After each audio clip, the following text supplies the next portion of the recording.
everybody, this is Frankie Dave of Frankie Dave Models. Okay, for this delightful, beautiful Wednesday evening, I have a shout out for Mr. Jeff Pollard, known as Fumble Thumbs. And this gentleman comes from Canada, and he sent me a parcel. It came yesterday in the mail, and I'd like to have a shout out to this gentleman. And thank you very much, dear Jeff. You know, I really appreciate this, sir, what you've done for me. Give me these gifts, you know, and these models right here. I tell you, it means a lot to me. It really does. And I'll build them in your honor. Because every time somebody gives me a model on YouTube, I always dedicate that build to them personally, and because it's earned. And thank you very much, Jeff. I really appreciate this. You know, you need anything, let me know, buddy, you know. I appreciate this. You know, that's one thing I would really love about this community. Everybody chews the same siren together. We all go through the expense of building models and going through life and everything else.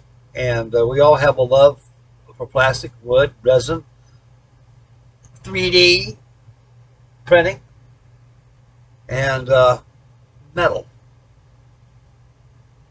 Vacuum forms. That's plastic. All this stuff. Hobbies, models, airplanes, armor. It's all good. So thank you very much, Jeff. It's wonderful of you doing this to me, dear sir. And I'll keep you and your wonderful wife and family entertained with my videos. Because Frankie Dave's got other videos coming your way. Okay. Now what Mr. Pollard gave me, for starters, gave me a roll of this beautiful 10mm Tamiya masking tape. Thanks, Jeff. I can still use this stuff. I love this stuff. I can use this. I got a lot of masking. Matter of fact, that princess is going to use some of this. So he gave me some of this here 10mm masking tape, and a package with 2 pencils on here. I don't think they're pencils or something. These are sanding sticks he gave me. Inside this bag, there's 6.5 inches by 1/8. Those are perfect right there. They get out places where these big old filing boards don't get. I'm kind of puzzled on these, on this, in this little pencil here. Hey, Jeff, tell me what this is, old buddy. You know, I'm dumb and dumber to this stuff. I don't know what it is. It feels like it's kind of like wax on here or something. I don't know if it's some kind of a filler, like a crack filler or something like that you put ACC glue on it. I don't know what it is, but, and like I say, I'm pretty puzzled. So get back at me, old buddy, and tell me what these 2 pencil-shaped items are right here. And these sanding sticks are wonderful. I use these all the time. They're a must to have, you know. And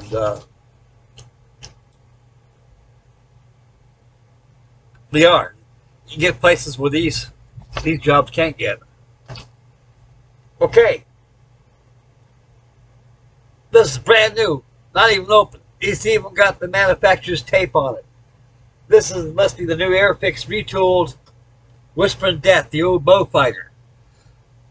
This is a whole different model right here. I believe this is what the TF-10 model. It has the big old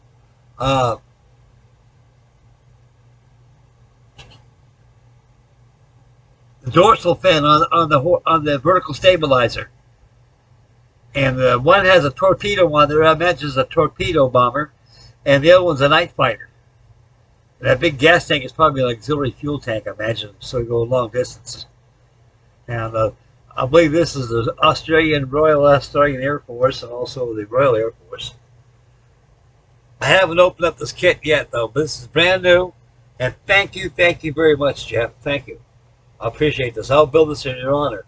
It seems like a very simple kit. I like these new engineered Airfix kits. Now, I built, the Blenheim, the 1/72 scale, new tool. Oh, man. I've even got the 1/48 scale one over here. Hanging up there above me. That's a nice one, too. Because that 1/72 scale one is precisely almost exact engineered like the 1/48 scale one. I was really kind of amazed about that. The engineering they put into these things. Wonderful. Absolutely wonderfulness. This is wonderfulness. Thank you, Sir Jeff. Sir Fumble Pumps. Okay, number 2.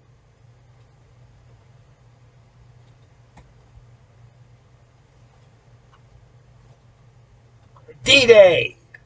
The Horse Glider. This is 1/72 scale. This is an artillery kit. It comes with troops. This kit's prestige. It's brand new. It may have been opened, but all the parts and contents are still inside the plastic bags. Yep, that's right.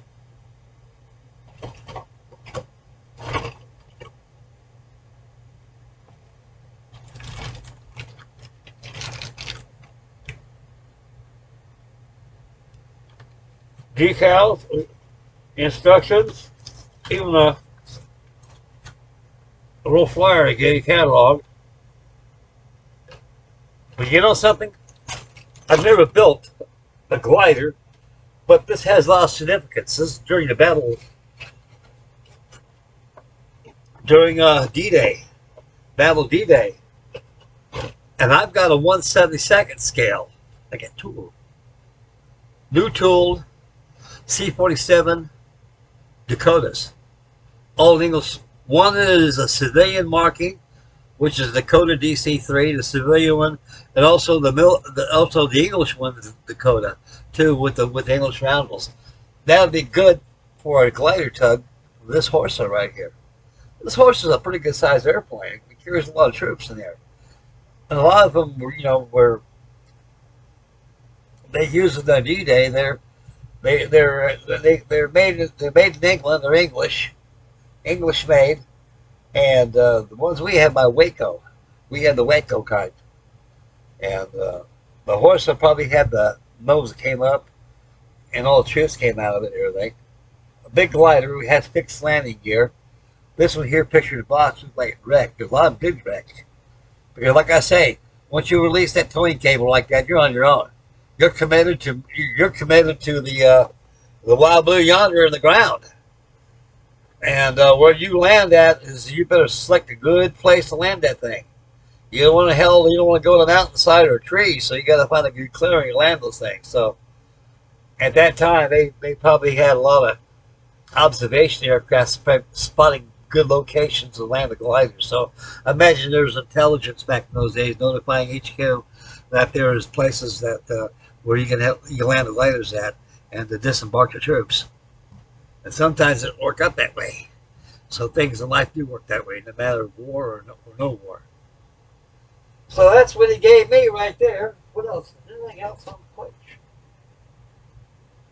Sure, shoot, there's something else in the base.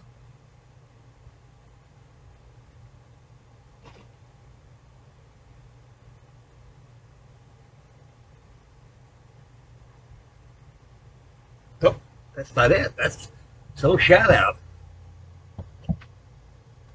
Yeah, I'm working on another AD right here. This is a gimmick model. This is almost like that Sandy right there I'm working on. This is a real nice airplane. I like this OAD Sky Raider. This thing too works. Wheels fold up, dive brakes work. It does everything but fly. That model came out in 1959. A gimmick model like that. Wow. I can remember that thing came out. Every kid in the neighborhood got one of those. T.J. Grant's was kind of like F.W. Woolworth, so it was like a big old department store. They had everything, models, clothes. They didn't have food back in those days there. It was just nothing but the merchandise, everything. It was a department store. I was going to Mile Isle. I seen that one time, bought that thing. Had so much fun with it.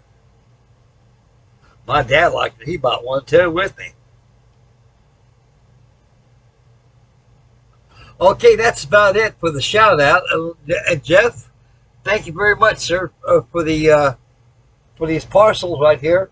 I will treasure these. I will build these in your honor, because I'm thinking about getting maybe we can get a D-Day group build coming in. I can use that horse you gave me, and I can add my Goonie Bird, my Dakota with it too, and make some kind of I can have a stand like it's in flight, ready to. I had like a wrestler cook, that can grab that cable and pull that damn glider, and off she goes. And yeah, that's nice too. I like that. I really do. It's such a beautiful looking airplane. Yep, it comes with all those all the chiefs. What you see here, it says Horsa MK1 with British paratroopers. So I guess what you see in the foreground, the background behind the Horsa, would you get the kid? Because I saw a bunch of figures there. They're all 1/72 scale. Well detailed too.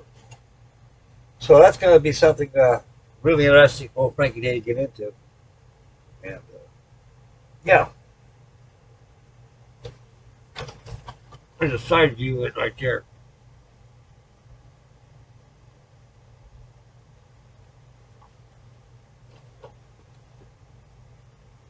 Alright. I'll get this video uploaded, then I'll go ahead and start working on my Bearcat, get that finished, get it prepared for the final reveal. I should have the final reveal on that probably by tomorrow. I was hoping to get it done by today, but I just got off work about an hour ago, and so I don't want to do too much on it. So I'm going to go ahead and take some cheesecloth and buff down this gloss on this thing.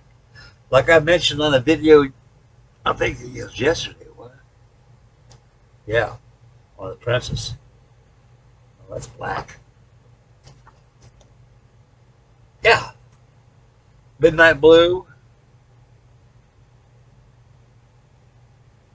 Number 15. Midnight Blue. That's good stuff. It's glossy. Anybody's got a tin of this Humbro, thin it down with turpentine, not white spirits. Because if you don't, it'll take it'll take anywhere from 3 to 4 days for it to dry naturally. So you can be able to pick it up, because you can't pick up the next day because it's tacky. It's tacky, it's not dry. And it's going to leave all your fingerprints on there.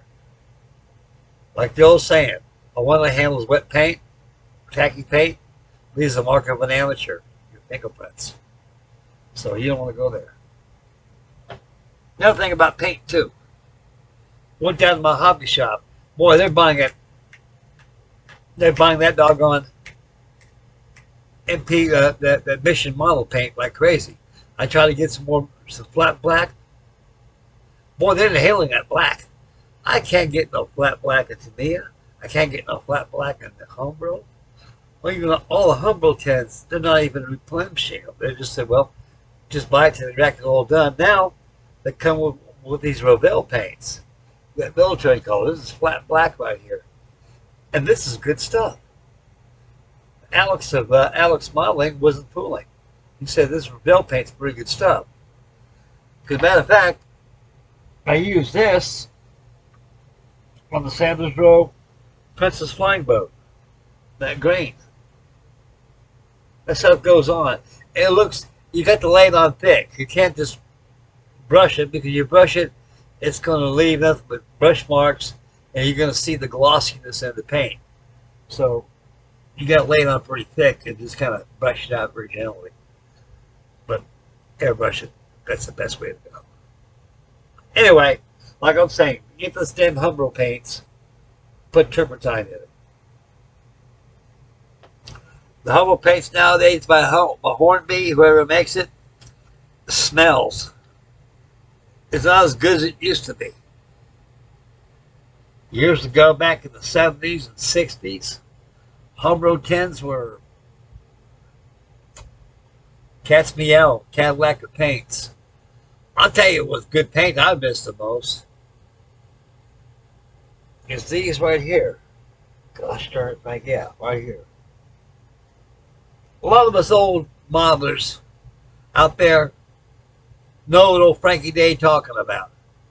Back in the 60s, when Airfix came out, Frog came out, Airlines came out, the only military colors you got back in those days was Pacra. They came in small bottles like this. And they're military colors. 10 cents. 10 cents. Not anymore. They had a rack of them. All military colors. when I felt when those Airfix kits were coming out right and left, I was buying them like hotcakes. I went down there to Cozy's Hobby Shop, bought a bunch of bottles of military plants. I bought about 20 bottles a week of that paint. And old Don Baker of the hobby shop said, "Geez, Frank, what are you doing? Eating that paint or what?" And I said, "I'm using it." And I says, "Man, these Airfix kits are, man, they're nice, you know." So, well, I'd like to know where they've been all my life. And he says, "Well, he just came from England. I just got home shipping up the other day." That was back in 1963. Those kits are wonderful back in those days. Jesus. Cheap, too. Cheap. Hell, I got the first Airfix kit I bought was the RE-8 reconnaissance plane, Royal Aircraft Factory. It had a big old four-bladed prop. I still got it. It's in my carry-on back there. Matter of fact, I made a video of that too. So go back in my videos back there and the earlier videos. You'll see the RE-8 reconnaissance plane that I built. I bought that at Cozy's Hobby Shop back in 1963. 29 cents. I remember that. 29 cents. And the cheapest kits that we had domestically style was the famous Revell 50-cent Wonders.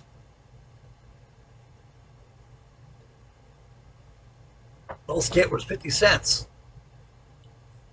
That was cheap enough. Oh, let me take that back too. Comet made a bunch of them too, about 29, 39 cents. I remember that.